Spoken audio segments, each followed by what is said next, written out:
Good evening सभी को। आ जाइए सभी लोग, आप लोगों की क्लास ये लाइव हो चुकी है। हम लोग आज डिस्कस करने वाले हैं उत्तर प्रदेश के दूसरे क्लास के बारे में। एक क्लास इसमें हो चुकी है, थोड़ा सा उसमें मैंने केवल आपको सिलेबस बताया था कि उत्तर प्रदेश पुलिस और उत्तर प्रदेश होमगार्ड के जीएस के सिलेबस में क्या क्या चीज़ें आपसे पूछी जाएंगी। और अगर आप जानते हैं तो ठीक है, नहीं जानते हैं तो पहला क्लास आप जाके देख लीजिएगा, वहाँ हमने सिलेबस वगैरह पे डिस्कस किया है कि किस तरीके से आपको पढ़ना होगा ताकि आने वाला जो एग्ज़ाम है वो आपका अच्छे से निकल जाए और इसमें आप सिलेक्ट हो जाएं। ठीक है, तो चलिए क्लास की शुरुआत करते हैं।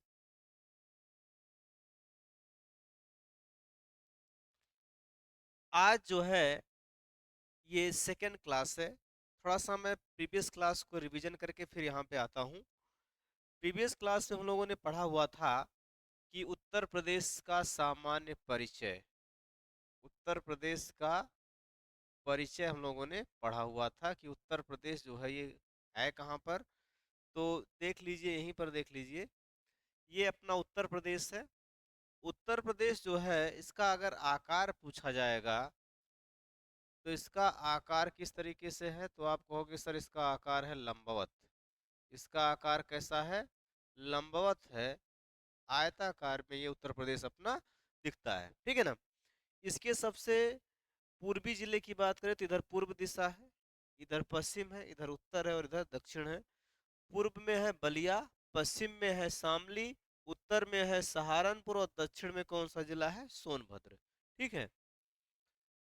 तो इसका पूर्वी जिला, यूपी का पूर्वी जिला अगर आपसे पूछे तो क्या बताओगे सर? तो क्या बताओगे भैया? बलिया। पश्चिमी जिला पूछे तो शामली। पश्चिमी जिला कौन सा होगा? तो ये होगा शामली। ठीक है। उत्तरी जिला अगर पूछे तो उत्तरी जिला कौन सा हो जाएगा? सहारनपुर। सहारनपुर। ठीक है। और अगर दक्षिणी जिला की बात की जाए, दक्षिण जिला कौन सा होगा? सोनभद्र। ठीक, सोनभद्र। तो ये पूर्व पश्चिम उत्तर दक्षिण के जिले हो गए। अब हम लंबाई की बात करते हैं। ये पूर्व, इधर पश्चिम, इधर ऊपर उत्तर और नीचे दक्षिण। अगर आपसे कहा जाए कि पूर्व से पश्चिम की लंबाई बताइए भाई, पूर्व से पश्चिम की लंबाई बताइए, तो कहोगे सर 650 किलोमीटर। कितनी है? 650 किलोमीटर। उत्तर से दक्षिण की लंबाई अगर कोई पूछेगा, उत्तर से दक्षिण की लंबाई, इधर वाली लंबाई ये वाली, तो 240 किलोमीटर। इतनी बात समझ में आई? पूर्व से पश्चिम की जो लंबाई है उत्तर प्रदेश की 650 किलोमीटर। उत्तर से दक्षिण की जो चौड़ाई है कितनी है? 240 किलोमीटर। ठीक। अगर क्षेत्रफल की बात की जाए तो उत्तर प्रदेश का क्षेत्रफल कितना हो जाएगा? तो कहोगे सर उत्तर प्रदेश का क्षेत्रफल 240,928 वर्ग किलोमीटर है। 2,40,928 वर्ग किलोमीटर है, जो भारत के क्षेत्रफल का 7.33% है। ठीक है। कितना है? 7.33% है उत्तर प्रदेश का क्षेत्रफल। ठीक। इतनी चीजों के बारे में मैंने प्रीवियस क्लास में बात किया हुआ था। ठीक है। आज हम इसके बाउंड्रीज के बारे में बात करेंगे कि उत्तर प्रदेश जो है ये कितने राज्यों को स्पर्श करता है, सबसे अधिक लंबाई इसकी किस राज्य के साथ जुड़ी हुई है, सबसे छोटी सीमा किस राज्य से मिलती है। ठीक है। और कौन से राज्य को कितने जिले स्पर्श करते हैं, इन सब के बारे में बात करेंगे। ठीक है। तो अच्छा, अगर देखा जाए तो उत्तर प्रदेश जो है, सवाल देखो अभी हाल ही में जो लेखपाल का पेपर हुआ जिसमें लेखपाल बन के लोग ज्वाइनिंग किए हैं, उसमें सवाल पूछा गया था कि ये उत्तर प्रदेश जो है, उत्तर प्रदेश कितने राज्यों को स्पर्श कर रहा है। ठीक है। तो आप लोग हेडिंग लगाइएगा उत्तर प्रदेश की सीमाएं, उत्तर प्रदेश की बाउंड्रीज। ठीक। तो ये यूपी जो है भाई ना, यूपी ये 9 राज्यों को स्पर्श करता है। कितने राज्यों को स्पर्श करता है? 9 राज्यों को स्पर्श करता है। इसमें 8 राज्य हैं और एक केंद्र शासित प्रदेश है जिसका नाम है दिल्ली। कहोगे सर किधर? तो देखिए, इधर पूर्व में बिहार हो गया, फिर बिहार से अलग है झारखंड, फिर यहाँ छत्तीसगढ़, मध्य प्रदेश, ठीक है, राजस्थान, हरियाणा, हिमाचल प्रदेश, उत्तराखंड, ठीक है। तो गिनिए जरा, 1 2 3 4 5 6 7 8, ठीक है। और कोई छूट गया क्या? फिर से गिनिए जरा। 1 2 3 4 5 6 7 8, बिल्कुल सही है। 8 राज्य हो गए और एक केंद्र शासित प्रदेश कौन सा हो गया? दिल्ली।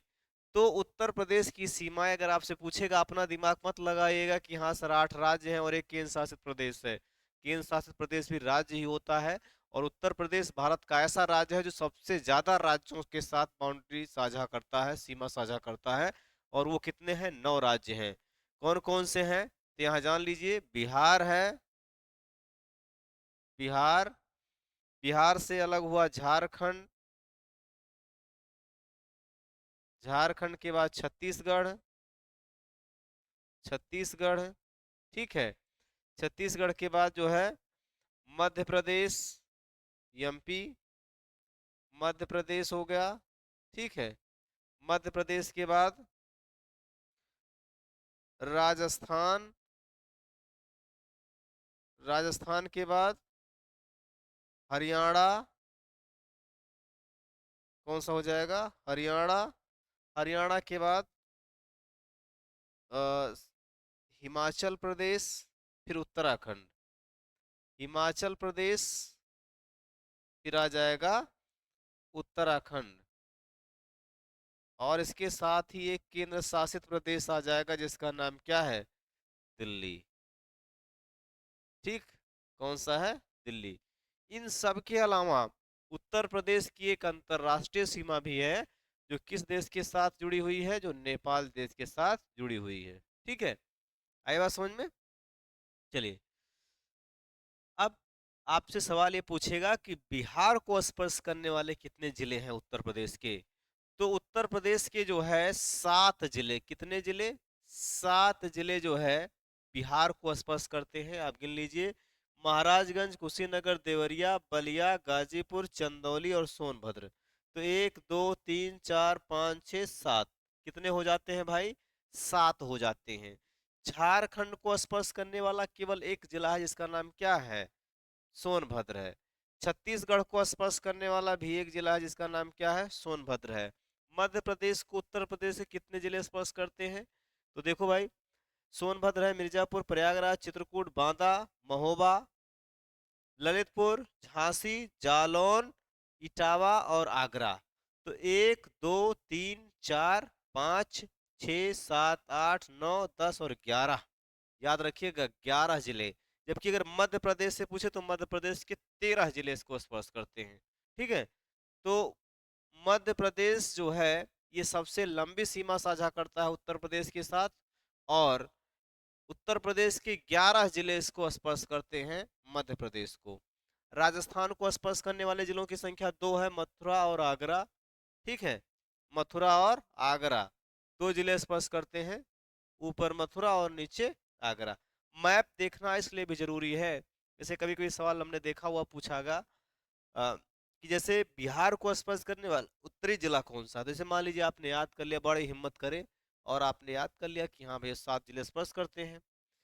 पूछेगा उत्तरी जिला कौन सा है ना? बिहार को स्पर्श करने वाला सबसे उत्तरी जिला कौन सा, सबसे दक्षिण जिला पूछेगा। तो यहाँ समस्या हो जाएगी, आपको मैप की जरूरत इसीलिए पड़ती है। आई बात समझ में? चलिए, हरियाणा को कितने जिले स्पर्श करते हैं? तो हरियाणा को 6 जिले स्पर्श करते हैं, ठीक है। हिमाचल प्रदेश को, तो हिमाचल प्रदेश के साथ सबसे छोटी सीमा है उत्तर प्रदेश की, और केवल एक जिला स्पर्श करता है जिसका नाम क्या है? सहारनपुर। उत्तराखंड के साथ 7 जिले स्पर्श करते हैं। इसके अलावा नेपाल के साथ भी 7 जिले स्पर्श करते हैं। तो जब आप इधर से घूमोगे भाई, तो 7 बिहार से, 7 नेपाल से, और 7 ही किससे, उत्तराखंड से। तो इन तीनों का काम हो गया खत्म। 7 जिले, 7 जिले, 7 जिले। क्लियर। हिमाचल प्रदेश के साथ एक जिला सहारनपुर। हरियाणा के साथ 6 जिले, सहारनपुर, शामली, बागपत, और जो है गौतम बुद्ध नगर। ठीक है, तो एक हो जाएगा, 2, 3, 4, है ना।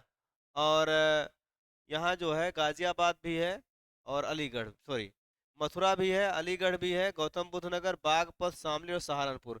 तो सहारनपुर 1, शामली 2, बागपत 3, गौतम बुद्ध नगर 4, अलीगढ़ 5 और मथुरा 6। 6 जिले स्पर्श करते हैं। गाजियाबाद जिला जो है ये हरियाणा को स्पर्श नहीं करता, दिल्ली को स्पर्श करता है। ठीक है ना। तो गौतम बुद्ध नगर और गाजियाबाद ये 2 जिले हैं जो दिल्ली को स्पर्श करते हैं। दिल्ली को स्पर्श करने वाले जिलों की संख्या अगर आपसे पूछी जाएगी कितनी है, तो वो है 2। कौन कौन से हैं, तो वो है गाजियाबाद और गौतम बुद्ध नगर। क्लियर। गाजियाबाद और गौतम बुद्ध नगर जो जिले हैं, ये किसको स्पर्श करते हैं, तो ये दिल्ली को स्पर्श करते हैं। और अगर आपसे पूछे कि उत्तर प्रदेश कितने राज्यों को स्पर्श करता है, तो मैं बार बार इस चीज को बता रहा हूं कि 9 राज्यों को स्पर्श करता है। अब इसमें अपना दिमाग मत लगाना है कि 8 राज्य हैं, एक केंद्र शासित प्रदेश है। कुल मिलाकर 9 ही आपको याद रखना है जब भी कोई पूछे। 9, 9 और 9। ठीक, कोई दिक्कत। चलिए। अब यहां से जो है आपको दिक्कत नहीं होनी चाहिए कि कितने जिले किन राज्यों को स्पर्श करते हैं, कौन सा जिला किसको स्पर्श नहीं करता। ठीक है। अब एक चीज और आपको याद रखना है कि उत्तर प्रदेश का ऐसा कौन सा जिला है जो सबसे ज्यादा राज्यों को स्पर्श करता है, तो वो है सोनभद्र। ठीक है ना। सोनभद्र ये 4 जिलों को स्पर्श कर, उस 4 राज्यों को स्पर्श करता है। कौन कौन से, मध्य प्रदेश, छत्तीसगढ़, झारखंड और बिहार। बिहार, झारखंड, छत्तीसगढ़, मध्य प्रदेश। बिहार, झारखंड, छत्तीसगढ़ और मध्य प्रदेश। ये कुल मिलाकर 4 राज्यों को स्पर्श करता है। 4 राज्यों के साथ सीमा बनाने वाला ये एकमात्र जिला है। इसलिए कई बार एग्जाम में पूछा गया है कि सर्वाधिक राज्यों के साथ सीमा बनाने वाला जिला कौन सा है, तो वो है सोनभद्र। क्लियर हुई बात ना। चलिए भाई, अब कुछ और बातें यहां से और क्या याद रखना है आपको, मैं इधर मिटा के लिख रहा हूं कि जैसे भाई पूछेगा जो है कि ये जो आपने अभी 9 राज्य बताए, इसमें से जो है बिहार को स्पर्श करने वाला उत्तरी जिला है ना, उत्तरी और दक्षिणी। तो इधर उत्तर है, आपको ही पता है, उत्तर दक्षिण। उत्तरी जिला कौन सा हो जाएगा, महाराजगंज। उत्तरी जिला कौन सा हो जाएगा, महाराजगंज। ठीक है, कौन सा हो जाएगा, महाराजगंज। दक्षिण जिला कौन सा हो जाएगा, तो ये हो जाएगा सोनभद्र। कौन सा हो जाएगा, सोनभद्र। ठीक, आई बात समझ में। दक्षिण जिला कौन सा हो जाएगा, सोनभद्र। सोनभद्र, चंदौली, गाजीपुर। सोनभद्र, चंदौली, गाजीपुर, बलिया, देवरिया, कुशीनगर और महाराजगंज, इतने वो जिले हैं जो स्पर्श करते हैं बिहार को। क्लियर। चलिए, अब बिहार के बाद इधर आ जाओ, मध्य प्रदेश। मध्य प्रदेश को स्पर्श करने वाला सबसे पूर्वी जिला। अच्छा, यहाँ पूर्व क्यों हो गया, क्योंकि जब इधर इधर चलेंगे तो उत्तर दक्षिण, इधर उधर चलेंगे तो पूर्व पश्चिम। ठीक, तो इधर पूर्व हो गया, इधर पश्चिम हो गया। तो पूर्वी जिला कौन सा है, सोनभद्र। पश्चिमी जिला कौन सा है, आगरा। पूर्वी जिला कौन सा है, सोनभद्र, और पश्चिमी जिला कौन सा है, आगरा। ये आपको पता होना चाहिए। अगर नहीं पता तो उत्तर प्रदेश का एक मैप डाउनलोड करिए या एटलस किताब खरीदिए, वहां से देखते चलिए। ठीक है। चलो भाई, आगे बढ़ते हैं। मध्य प्रदेश हो गया, इसके बाद राजस्थान। कौन सा आ जाएगा, राजस्थान। राजस्थान को स्पर्श करने वाला सबसे उत्तरी जिला और दक्षिणी जिला कौन सा है, उत्तरी और दक्षिणी। दो ही जिले स्पर्श कर रहे हैं, उत्तरी में मथुरा है और दक्षिणी में आगरा। मथुरा और आगरा, दो ही जिले स्पर्श कर रहे हैं। हरियाणा को, हरियाणा को स्पर्श करने वाले जिले हैं 6। हरियाणा को स्पर्श करने वाले जिले कितने हैं, 6 हैं। सबसे उत्तरी जिला कौन सा है, तो उत्तरी जिला अगर आपसे पूछे उत्तरी कौन सा है, दक्षिणी कौन सा है, तो उत्तरी जिले में बता दीजिएगा सहारनपुर। कौन सा है, सहारनपुर है। और दक्षिणी जिले में अगर पूछेगा तो कौन सा है, मथुरा है। कौन सा है भाई, मथुरा है। ठीक है, क्लियर हुई बात ना। उत्तरी जिला सहारनपुर, दक्षिणी जिला मथुरा। कितने जिले स्पर्श करते हैं, 6। मथुरा, अलीगढ़, गौतम बुद्ध नगर, बागपत, शामली और सहारनपुर। ठीक है ना। चलिए, हिमाचल प्रदेश को स्पर्श करने वाला एकमात्र जिला है, इसका नाम क्या है। हिमाचल प्रदेश को स्पर्श करने वाला केवल एक ही जिला है और उस जिले का नाम है सहारनपुर। क्या नाम है उसका, सहारनपुर। ठीक है ना, आई बात समझ में। चलिए, अब आगे देखिएगा, उत्तराखंड की बात की जाए। उत्तराखंड को स्पर्श करने वाले जिलों के बारे में अगर आपसे पूछा जाएगा तो उत्तराखंड को कितने जिले स्पर्श करते हैं, तो कहोगे सर 7 करते हैं। सबसे पूर्वी जिला है पीलीभीत और पश्चिमी जिला है कौन सा, पूर्वी जिला पीलीभीत है और पश्चिमी जिला कौन सा है, सहारनपुर। पूर्वी जिला है पीलीभीत और पश्चिमी जिला कौन सा है, तो कहोगे सर सहारनपुर है। इतनी बात क्लियर हुई। ये चीजें आपको फ्री में मिल रही हैं, यूट्यूब पे मिल रही हैं।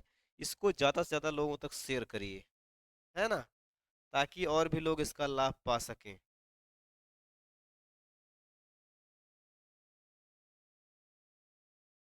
ठीक है भाई, बताइए, ये चीज़ें आपको समझ में आई।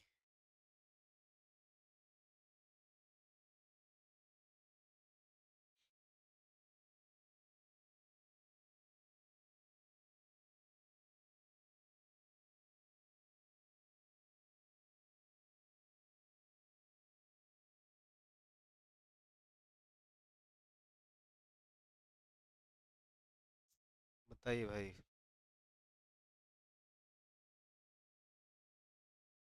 मैं थोड़ा सा देख रहा था कि यहाँ सारी चीज़ें विजिबल हैं। अदरवाइज कभी कोई कंडीशन ऐसी होती है ना कि मैं अकेले अगर यहाँ रहता हूँ तो क्लास चलने लगता है या क्लास बंद हो जाता है, पता नहीं चलता है ना। चलिए, तो ये क्लियर हुआ। अब हम बात करेंगे अंतरराष्ट्रीय सीमा जो नेपाल से लगी हुई है, नेपाल को कितने जिले स्पर्श करते हैं और क्या कंडीशन है। तो देखो भाई, नेपाल को स्पर्श करने वाले जिलों के बारे में अगर पूछा जाएगा तो नेपाल से यूपी के 7 जिले जुड़े हुए हैं। कितने हैं, 7 हैं। कितने जिले हैं, 7 जिले हैं। सबसे पूर्वी जिला कौन सा है, पीलीभीत है। ओ सॉरी, पश्चिमी जिला कौन सा है, पीलीभीत है। और पूर्वी जिला कौन सा है, महाराजगंज है। महाराजगंज, सिद्धार्थनगर, बलरामपुर, श्रावस्ती, बहराइच, लखीमपुर खीरी, पीलीभीत। आए बात समझ में, कौन कौन से हैं, महाराजगंज, सिद्धार्थनगर, बलरामपुर, श्रावस्ती, बहराइच, लखीमपुर खीरी, पीलीभीत। इतने जिले हैं जो इसको स्पर्श करते हैं। कुशीनगर है, गोरखपुर है, बस्ती है। ये सब के सब जिले जो है ये नेपाल को स्पर्श नहीं करते हैं। कई बार पेपर में पूछा जा चुका है, समझ रहे हैं ना। तो इन चीजों को भी आपको याद रखना है कि महाराजगंज, ठीक है, इसके बाद जो है सिद्धार्थनगर, श्रावस्ती, बलरामपुर, बहराइच, है ना। इसके अलावा लखीमपुर खीरी और पीलीभीत, ये कुल मिलाकर जो 7 जिले हैं इसको स्पर्श करते हैं। और बाकी संत कबीर नगर हो गया, कुशीनगर हो गया, गोरखपुर हो गया, ये सब जिले इसको स्पर्श नहीं करते हैं। इन चीजों को भी आपको याद रखना है। क्लियर। चलिए, अब हम आगे बढ़ते हैं और बात करते हैं उत्तर प्रदेश के राजकीय प्रतीकों के बारे में। ठीक, उत्तर प्रदेश के राजकीय प्रतीक से अगर आपसे सवाल पूछा जाएगा तो आपको क्या क्या चीजें याद रखनी है। देखो भाई, उत्तर प्रदेश के राजकीय प्रतीक की अगर बात की जाए तो उत्तर प्रदेश का जो राजकीय पुष्प है, राजकीय फूल जो है उत्तर प्रदेश का, वो कौन सा है, इसको बोलते हैं पलास का फूल। क्या है ये, पलास का फूल है। पलास जो है जिसको ढाक के नाम से जानते हैं, पलास का ये फूल है। समझ रहे हैं ना, ये क्या है, पलास का फूल है। पलास का जो फूल होता है ये देखने में बड़ा अच्छा लगता है, समझ रहे हैं ना। इसका वैज्ञानिक नाम आपसे पेपर में पूछेगा, क्या बताओगे, ब्यूटिया मोनोस्पर्मा। ब्यूटिया मोनोस्पर्मा, ये इसका वैज्ञानिक नाम है। याद रखिएगा, पूछा भी जा चुका है, समझ रहे हैं ना। ये इसको ढाक कहते हैं या टेसू कहते हैं। एक वृक्ष होता है जिसकी गोल गोल पत्तियां होती हैं हरे रंग की, और फूल इसका सिंदूरी कलर से होता है। और ये जो है फरवरी मार्च के करीब में इसमें फूल आते हैं, होली के करीब में। पहले क्या होता था कि अब तो केमिकल वाले रंग आ गए, पहले नेचुरल रंगों का यूज किया जाता होली में। तो होता क्या था कि इसी के फूल को लाकर पीस कर रंग बनाया जाता था, लाल रंग, समझ रहे ना। और इसी से होली खेली जाती थी। तो नेचुरल कलर था, कोई साइड इफेक्ट नहीं, समझ रहे ना। तो ये सिंदूली कलर का फूल होता है, जिसको हम क्या बोलते हैं, ढाक का फूल या टेसू का फूल या पलास का फूल। ठीक है। देखने में दूर से लगता है, जब इसके वृक्षों में जो है फूल आ जाते हैं ढाक के, तो दूर से देखने पे ऐसा लगता है कि जैसे आग लगी हो जंगल में, कुछ जल रहा हो, इतना लाइट देता है ये फूल, हो रहा है ना। इस नाते इसको जंगल की आग भी कहते हैं, इसको जो है जंगल की आग भी कहा जाता है, जंगल की आग भी इसको कहा जाता है। क्लियर। चलिए आगे बढ़िएगा। राजकीय पशु की अगर बात करें तो राजकीय पशु है बारहसिंगा। इसकी सींगें आप देख ही रहे हो कितना जो है घुमावदार सींगें हैं। कभी कभी होता क्या है कि जैसे दो बारहसिंगा आपस में लड़ रहे हैं तो उनकी सींगें फंस जाती हैं, और वो बेचारे मर जाते हैं उसी के चक्कर में। तो बड़ा उलझी हुई सींगें, बड़ी बड़ी सींगें होती हैं। और इस पशु का नाम क्या है, इस पशु का नाम है बारहसिंगा। ये उत्तर प्रदेश का जो है ये राजकीय पशु आप देख पा रहे होंगे यहाँ पर है। ठीक है। अगला देखिए, राजकीय वृक्ष की बात करें तो राजकीय वृक्ष अशोक है। नीम की पत्ती से थोड़ी बड़ी पत्ती होती है, आपने इस पौधे को देखा होगा, इसको अशोक कहते हैं। ये उत्तर प्रदेश का राजकीय वृक्ष है, याद रखिएगा, कई बार पूछा गया पेपर में। राजकीय चिन्ह की अगर बात की जाए तो उत्तर प्रदेश का राजकीय चिन्ह क्या है भाई, एक वृत्त में जो है, एक वृत्त बना हुआ है जिसमें जो है दो मछलियां बनी हुई हैं, तीर धनुष बना हुआ है, और ये दो धाराएं बनी हुई है गंगा और यमुना की। ठीक है। तो मैं यहाँ लिख दे रहा हूँ, ये जो धारा है गंगा यमुना की धारा, गंगा यमुना की धारा। ठीक, आई बात समझ में।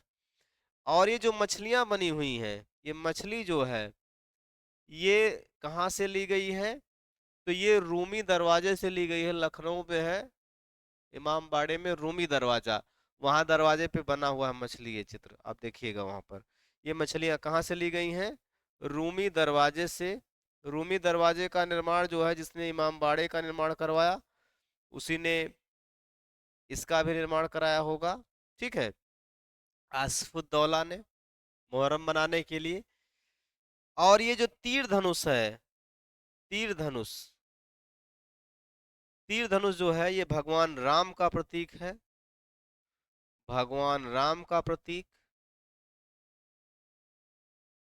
ठीक है भाई। अच्छा एक बात और याद रखिएगा, कि जैसे पूछेगा जो है कि ये मछली किसका सिंबल माना गया है, तो ये मछली जो है अवध में मुस्लिम शासन का प्रतीक माना गया है।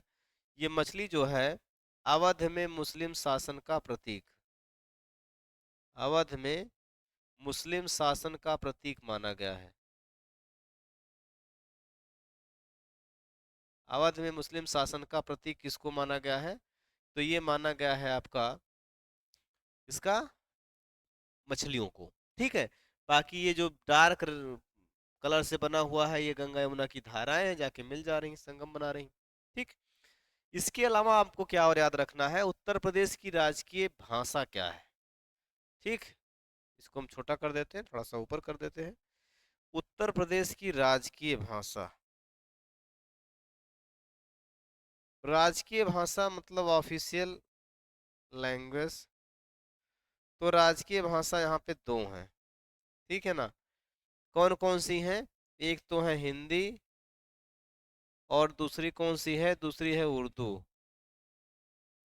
हिंदी को कब एक्सेप्ट किया गया, तो ये जो है 1964 में इसको जो है राजकीय भाषा का दर्जा दिया गया था। जबकि 1989 में जो है उर्दू को दूसरी राजकीय भाषा का दर्जा दिया गया। अच्छा एक बात और, ये जो राजकीय चिन्ह है, इसको कब स्वीकार किया गया था, तो ये राजकीय चिन्ह जो है, उत्तर प्रदेश का जो राजकीय चिन्ह है, एक वृत्त में दो मछली और तीर धनुष जो है, इसको 1938 में स्वीकार किया गया था। 1938 में स्वीकार किया गया था। 1938 में ये जो है बनाया गया था। ठीक है, आई बात समझ में? इतनी चीजें समझ में आई यहाँ पर? ये सारी की सारी चीजें आपके पेपर में पूछी गई हैं, इस बात को याद रखिएगा। समझ रहे हैं ना? और इसलिए मैं आपको यहाँ पर दिखा भी रहा हूँ, सारी चीजें मैं पढ़ा भी रहा हूँ, और आप इसको अच्छे से रिवीजन करते चले ताकि आप बेहतर प्रदर्शन कर पाए एग्जाम में। चलिए भाई, अब हम बात कर लेते हैं कि उत्तर प्रदेश में जो है सबसे बड़ा जिला कौन सा है, सबसे छोटा जिला कौन सा है, इन सब के बारे में।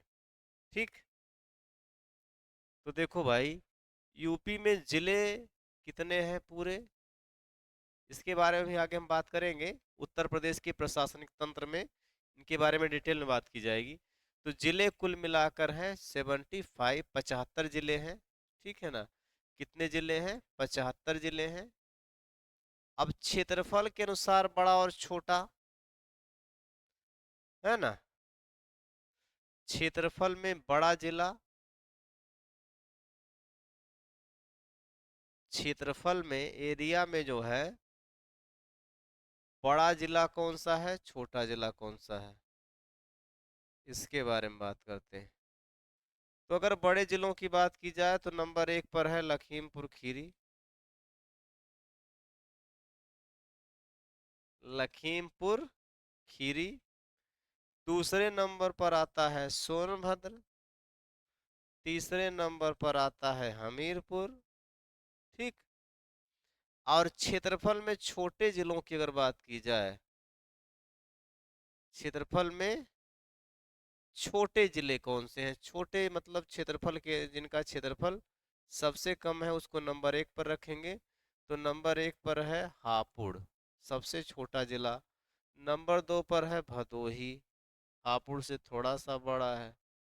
ठीक है, तो ये जिले हो जाते हैं उत्तर प्रदेश के सबसे छोटे और बड़े जिले।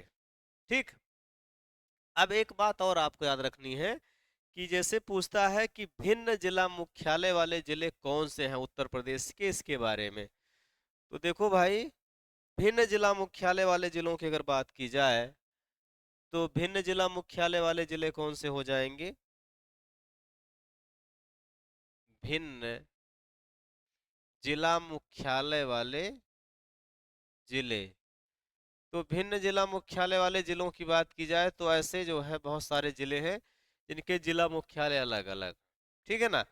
आप जिस जिले में रहते होंगे वहां के जिला मुख्यालय के बारे में जानते रहे होंगे। ठीक है, तो देखिए बहुत सारे जिले हैं, जैसे मान लीजिए प्रयागराज है तो प्रयागराज का जिला मुख्यालय प्रयागराज है। लखनऊ है, लखनऊ का जिला मुख्यालय लखनऊ है। हरदोई है, हरदोई का जिला मुख्यालय हरदोई है। लेकिन बहुत सारे ऐसे जिले जिनके जिला मुख्यालय अलग है, जैसे कानपुर की अगर बात की जाए, समझ रहे हैं ना? तो जैसे कानपुर का जो जिला मुख्यालय है, ठीक है, जैसे मान लीजिए कहा जाए सर बताइए कानपुर का जिला मुख्यालय क्या होगा, समझ रहे हैं ना? या बताइए जो है, कानपुर तो है ही, और अंबेडकर नगर का क्या होगा? अंबेडकर नगर का जिला मुख्यालय बताइए। ठीक है, इसके अलावा रुक जाओ भाई, थोड़ा सा कलर हल्का दिख रहा है, अब सही है। अंबेडकर नगर हो गया। इसके अलावा कुशीनगर हो गया, कुशीनगर। ठीक। अगला देखोगे तो जो है संभल, कौन सा हो गया? संभल हो गया। संत कबीर नगर, संत कबीर नगर हो गया। इसके अलावा देखिए भाई, संत कबीर नगर के बाद अगर आपसे पूछा जाए तो कौन सा? सोनभद्र, सोनभद्र हो गया। जालौन, कौन सा? जालौन हो गया। ठीक है, संत कबीर नगर हो गया, जालौन हो गया। अब आगे देखो और कौन से हो सकते हैं।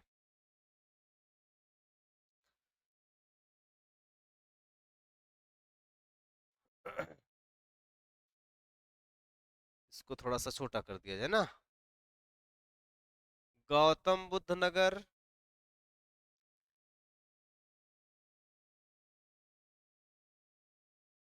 गौतम बुद्ध नगर। ठीक, जिला मुख्यालय याद करिए, तब तक पूछ रहा हूँ अभी। और कौशाम्बी। ठीक, ये कानपुर देहात है, कानपुर देहात। ठीक है, कानपुर देहात न, कानपुर नगर का कानपुर है, कानपुर देहात का जो है ये अकबरपुर माती है, अकबरपुर माती। ठीक, अंबेडकर नगर का अकबरपुर है, इसका जिला मुख्यालय क्या है, अकबरपुर। कुशीनगर का पड़रौना। ठीक, अभी और लिख रहा हूं मैं। फरुखाबाद, फरुखाबाद। ठीक, सिद्धार्थ नगर। देखो, अब ये जैसे चीजें ऐसी हैं कि इनको आपको बार बार पढ़ना होगा, 2-3 बार पढ़ोगे याद हो जाएगा, समझ रहे हैं ना। संभल का क्या होगा, पवासा, संभल का पवासा। संत कबीर नगर का खलीलाबाद, कौन सा हो जाएगा, खलीलाबाद हो जाएगा। ठीक, सोनभद्र का रॉबर्ट्सगंज, रॉबर्ट्सगंज। ठीक, जालौन का उरई। अच्छा, भदोही भी तो, भदोही का ज्ञानपुर है ना, इसको भी याद रखिए। चलिए, अब देखिए यहाँ पर गौतम बुद्ध नगर का क्या हो जाएगा, नोएडा। कौशाम्बी का मंझनपुर, मंझनपुर। फरुखाबाद का फतेहगढ़। ठीक, सिद्धार्थनगर का नौगढ़। और बताइए, ज्ञानपुर है भदोही का, भदोही का जिला मुख्यालय क्या है, ज्ञानपुर। ठीक, तो कितने हो गए, 1 2 3 4 5 6 7 8 9 10 11 12। और कोई बच तो नहीं रहा है, अमेठी का गौरीगंज, एक बच रहा है, अमेठी। अमेठी का क्या हो जाएगा, गौरीगंज। ये भिन्न जिला मुख्यालय वाले जिले हैं, पेपर में पूछे जरूर जाते हैं, समझ रहे हैं। चलिए, तो इसको आप अच्छे से रिवीजन करेंगे। कल हम लोग इसका एमसीक्यू करेंगे, जो प्रीवियस ईयर के पेपर में उत्तर प्रदेश के एग्जामों में आए हुए हैं। ठीक है ना। तो आज के लिए इतना रखिए, बाकी कल की क्लास होगी 3 बजे के करीब में। ठीक, आप लोग इसको मेंटेन करिए नोट्स बना के। बाकी मिलते हैं कल, थैंक यू सभी को।